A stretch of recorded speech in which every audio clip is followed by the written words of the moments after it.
So she is from Cranston, Rhode Island, and her name is Allison Rose. Please give it up for Allison.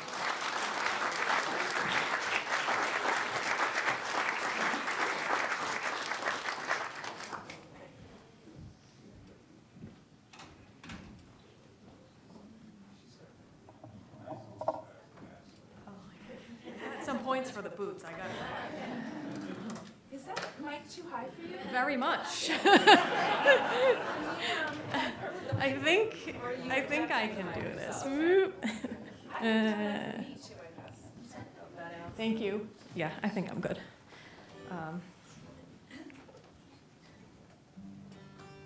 I was lucky enough several years ago at a Folk Alliance conference to be performance coached by Vance, and one of the things I remember about that was he was picking on people for looking at their guitar when they plug it in, like looking at here. And I've never plugged in a guitar since without thinking of Vance Gilbert. Like, don't look at it. Don't do it. Because it makes you look like you don't know what you're doing. First song I'm going to play, I wrote several years ago after I bought my house. I had the really great, kind of unique opportunity to meet the folks selling me their childhood home on behalf of their aging parents. Mom was in a nursing home. Dad had actually passed away. We sat there for 2 hours at the closing that we had to reschedule, because that's real estate. And I got to hear several stories, just from them growing up in the home, and it was a really sweet moment. So it kind of stayed with me, and this song came out of that. It's called Where I Lived.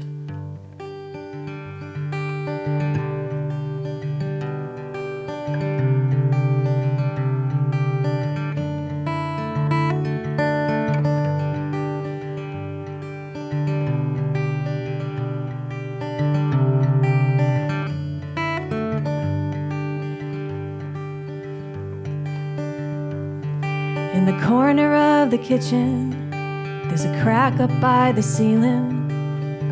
Just seemed to show up there one day. I'm sure it didn't happen in the course of a few days, but settled over years of living. And when you walk up the stairs, look out for number 7. It always seemed a little weak.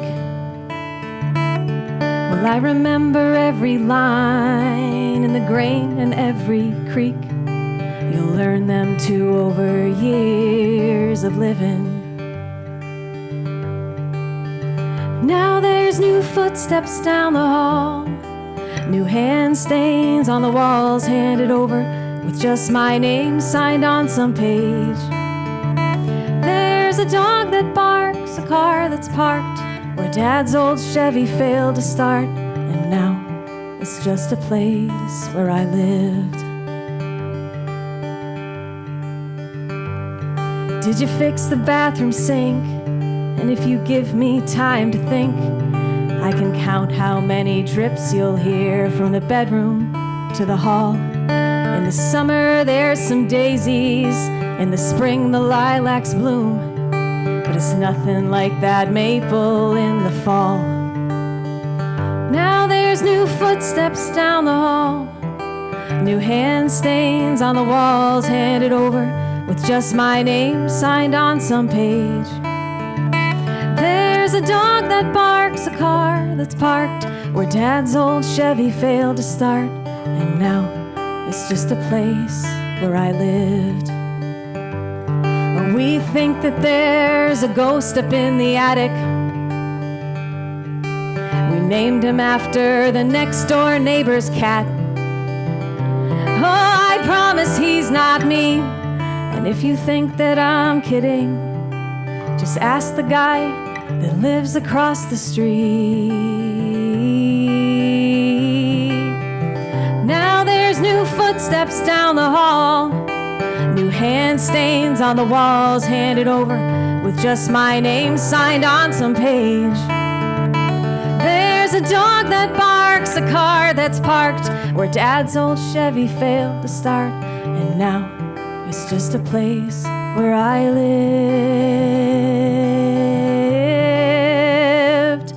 There's new smells in the kitchen. The furniture looks different. But there's scuff still on the floor from where Mom's chair sat for years. Well, the keys might be yours now, but the memories are mine. And now it's a place where you live.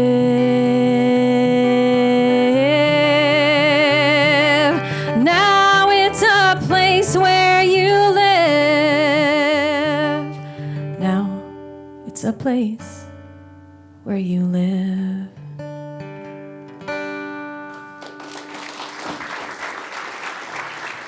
Thank you so much.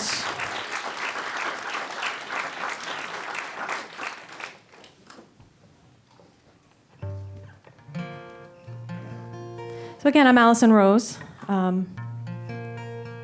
Such a great place to be right now, and thank you all for being here and filling the room for us. This last song I'm going to play is a song about unanswered prayers.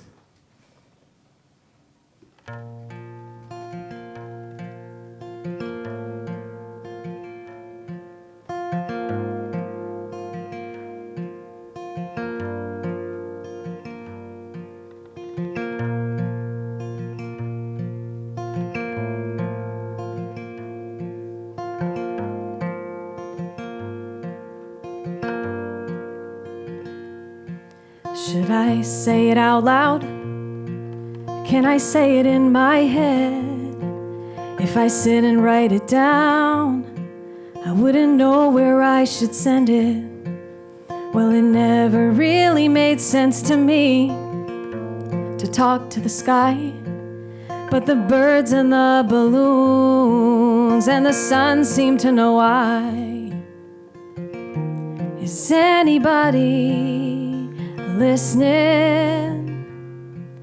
Tell me, where does a prayer go when it's parted from your lips? Is there a God that I should thank or blame or cry to for all this? And if he's even there, I wouldn't know what to say. Tell me, where does a prayer go?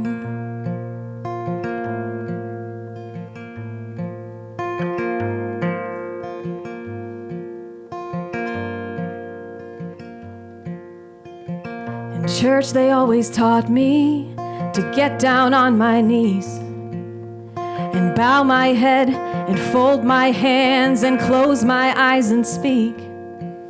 Well, it never seemed much different than talking to a wall, 'cause anyone with ears that hear might answer after all. Is anybody listening? Tell me, where does a prayer go when it's parted from your lips? Is there a God that I should thank or blame or cry to for all this? And if he's even there, I wouldn't know what to say. Tell me, where does a prayer go?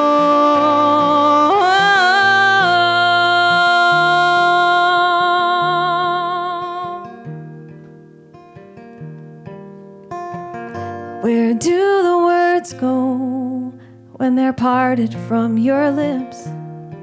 Are they carried up above the clouds on a one-way trip? I can't help but think they disappear into thin air. Tell me, where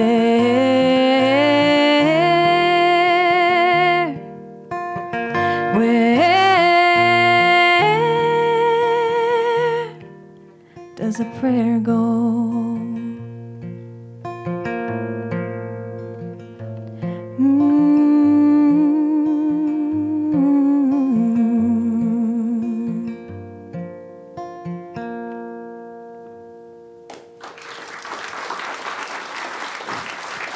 Thank you so much.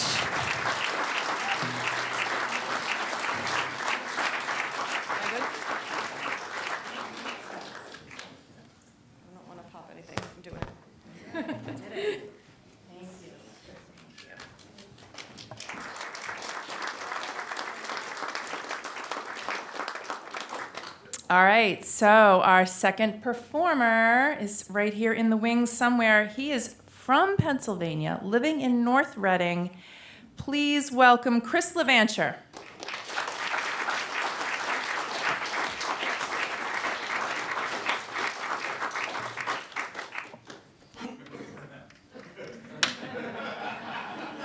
We've all been there.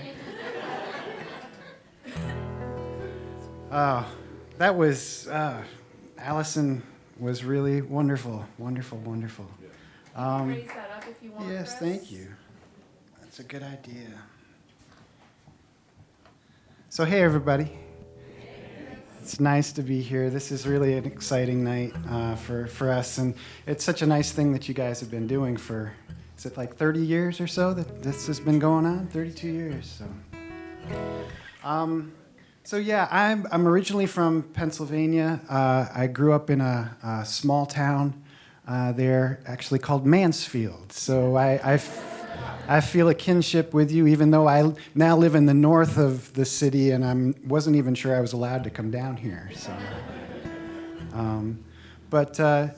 yeah, a lot of my songs, even though I moved away, a lot of my songs kind of go back to that little town. And this song is one of those songs. It's about kind of growing up as a teenager there. And it's based on a few of the guys that I grew up with who have not moved away like me. They've kind of stayed, and either by choice or by circumstance. I'm not quite sure which. But this is called Hold On, Johnny O.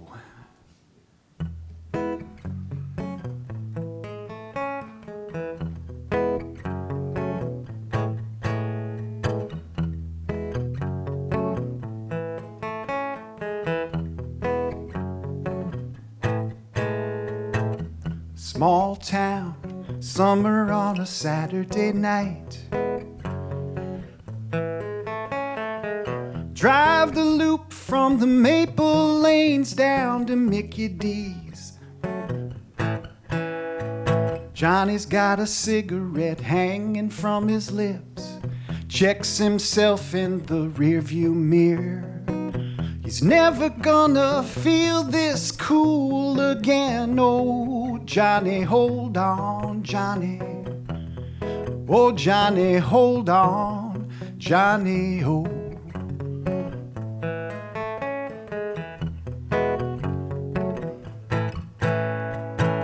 High school ring, wrestling leather jacket.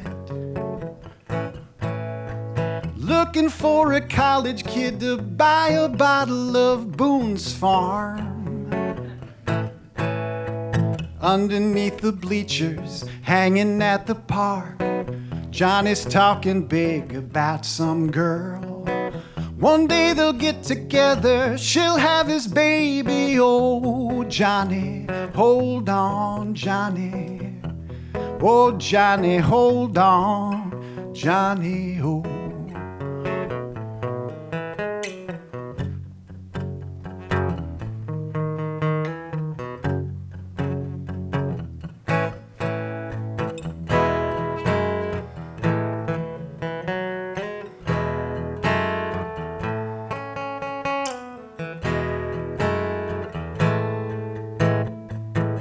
Starlight, nothing to do but drive. Take the back road up the mountain to the water tower. Johnny climbs the ladder, never looking down. Spray paint cans clatter in his pack. Paints his name in 6-foot letters. Oh, Johnny, hold on, Johnny. Oh, Johnny, hold on, Johnny.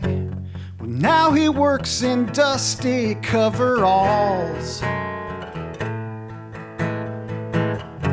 with with a patch on his chest that just says John. Oh, Johnny, hold on. Oh, Johnny, hold on, Johnny. Oh, Johnny, hold on, Johnny, hold on. Oh, Johnny, oh, Johnny, oh, Johnny. Oh, Johnny, hold on, Johnny, oh.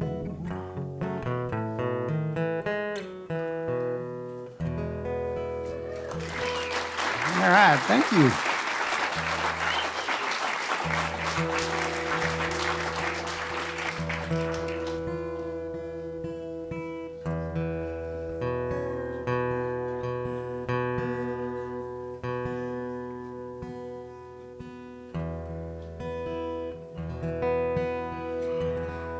All right.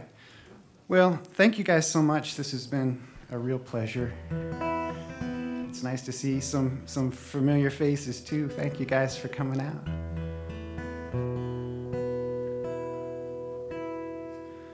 So I'm going to leave you with a song that I wrote for my dad.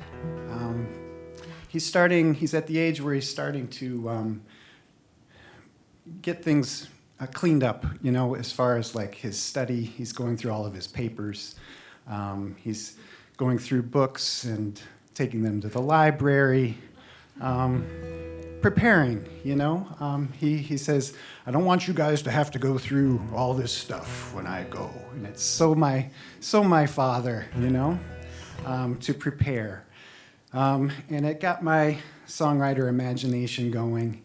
And so I started imagining what it would be like after he passes and if I had to go through his stuff. And in some ways, I guess it's my way of preparing as well.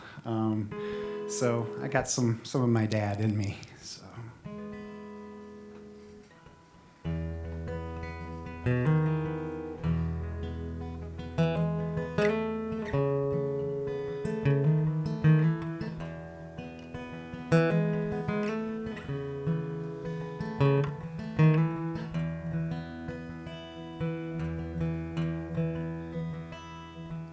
I've collected all the boxes from the local liquor store. It took a week or two and I could always use some more, 'cause the books go on forever in a maze of sagging shelves.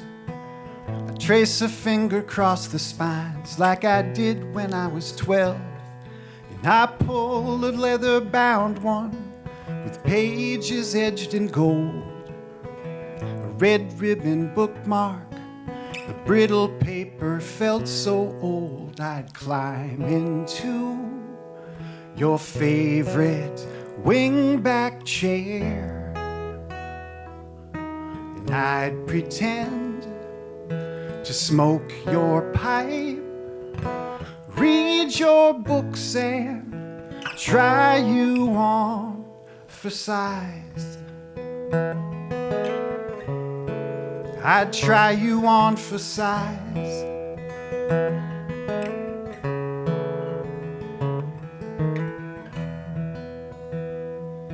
Well, I was always kind of sensitive. You were always kind of gone. I didn't know it then, but I was learning how to just move on. I really couldn't blame you. I can look back and understand. It was the measure of the times back then, a measure of a man. Well, I'd sneak into your study among the clutter and the smell of Borgum Riff tobacco and the wall of books I knew so well.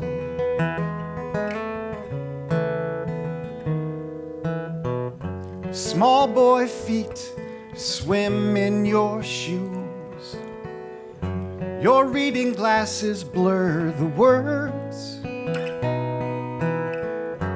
Dangling sweater arms, I can't turn the page.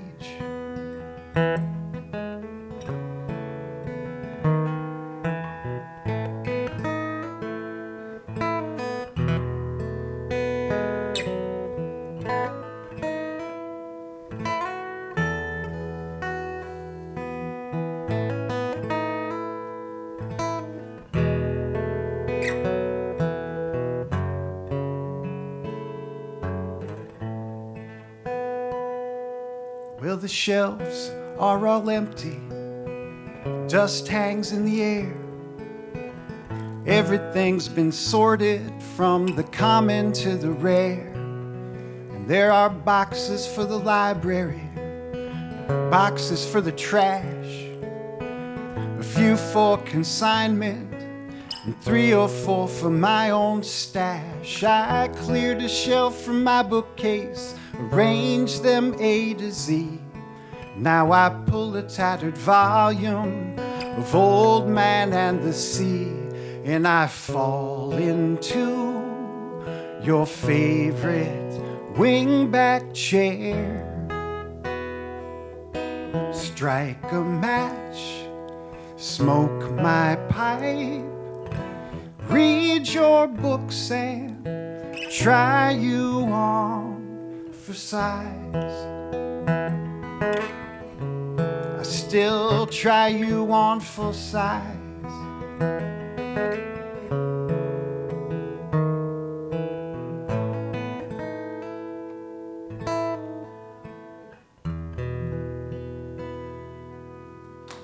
All right. Thank you so much, everybody.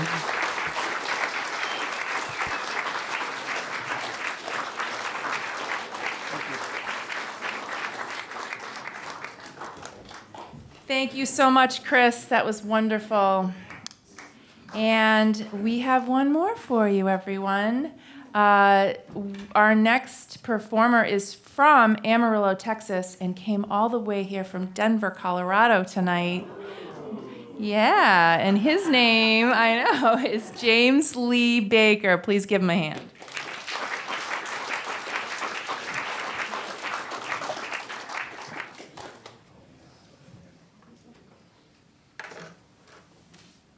We were talking in the back room about how Allison had let you all know about Vance Gilbert's tips, and I looked over at Vance and I was like, "Yep, every time I pick up a guitar cable, I think of you."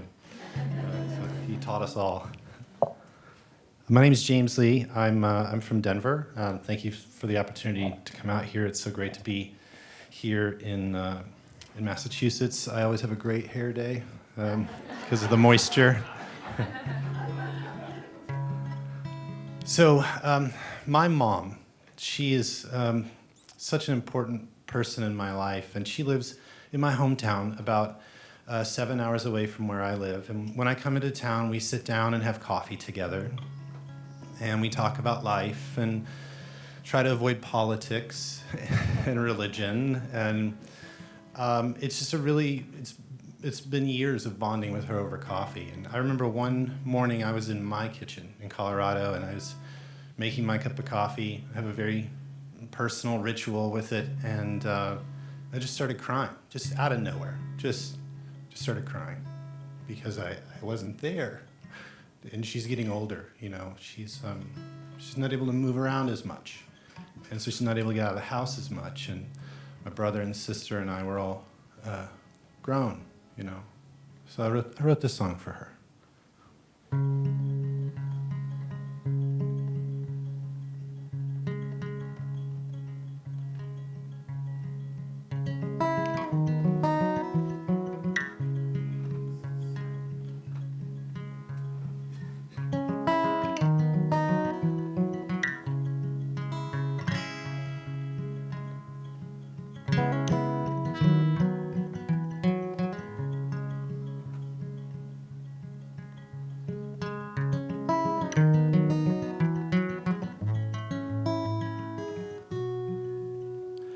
I wish I could swing by to have coffee sometime,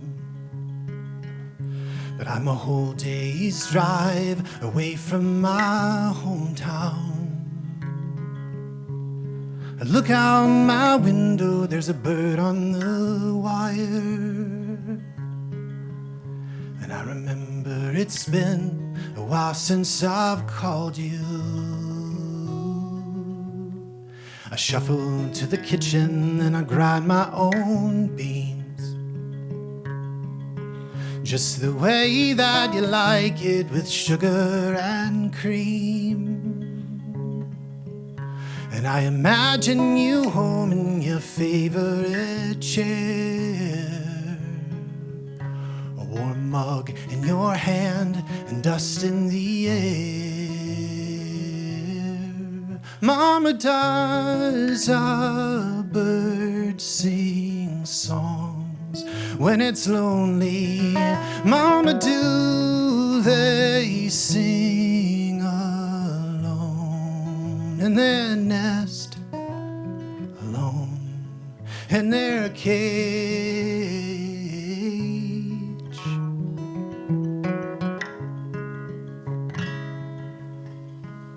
I think you tell me you like the quiet so that I'm not concerned for the homemaker who's done making a home. Do you ever daydream of surprise birthday plans, sleepovers and lunch pails in Disneyland? Mama, does a bird sing songs when it's lonely? Mama, do they sing alone in their nest? Mama, does a bird sing songs in the sunlight when her fledglings have left for good?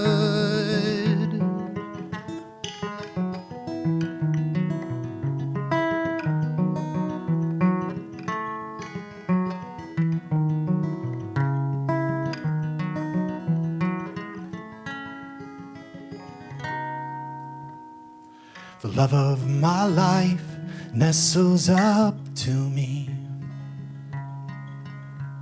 She bats her wide eyes and says she wants a baby. And I think of the story when you told my father of the young boy who would one day love his mother. Mama, does a bird sing songs when it's lonely? Mama, do they sing alone in their nest? Mama, does a bird sing soft in the twilight when her fledglings have left for good?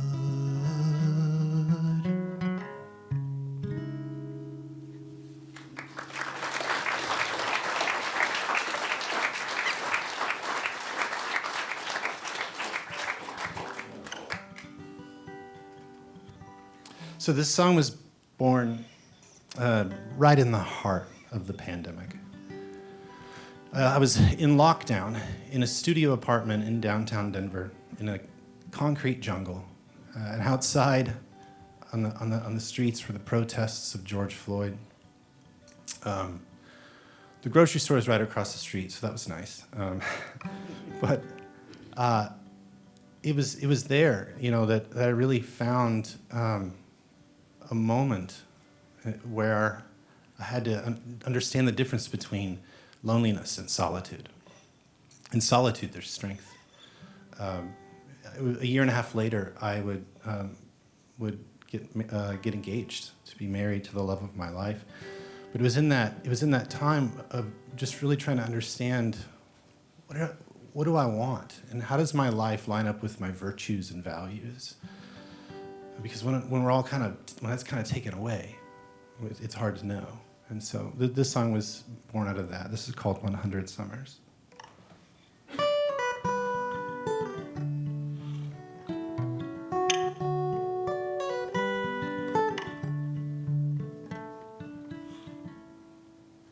I don't daydream about being a rich man to pay the bills or keep my passions alive.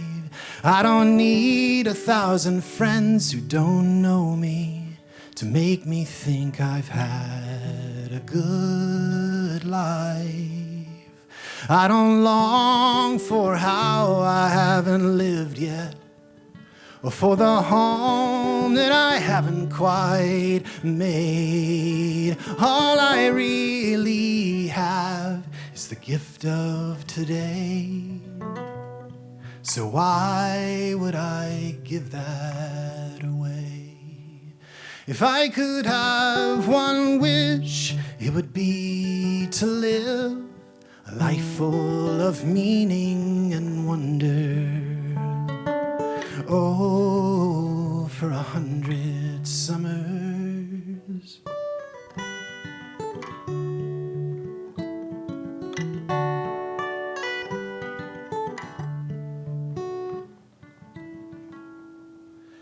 Got some bucket list folded in my wallet, burning a hole in the pocket of my dreams. Yes, there are things I would like to experience, but without them I will still feel complete. And while I love you more than I've loved anyone, and I would give my life to spare yours, you have your own path, and I have mine. We've our own trials and sorrows to endure. If I could have one wish, it would be to live a life full of meaning and wonder. Oh, for 100 summers.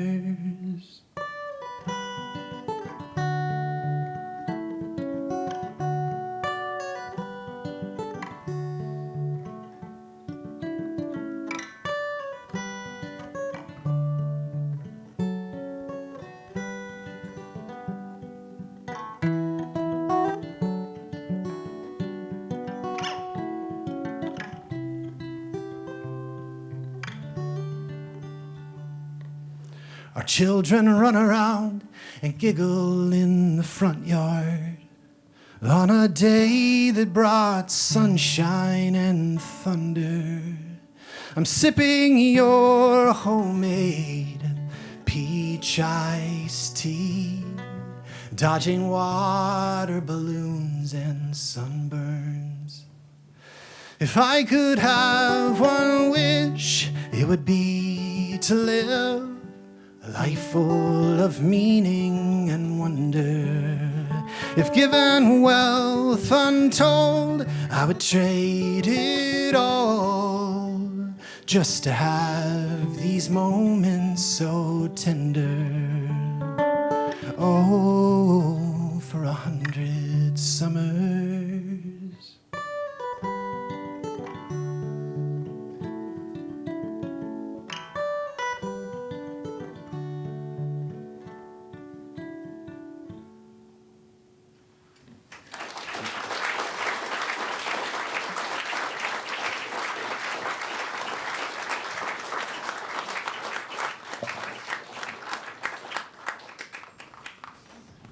I don't know about anybody else, but I was having to get it together over there a couple times because those are some beautiful songs with some beautiful themes, and I feel like we're really lucky to have listened to those songs tonight. So let's give all those three contestants a hand, performers. So, yeah.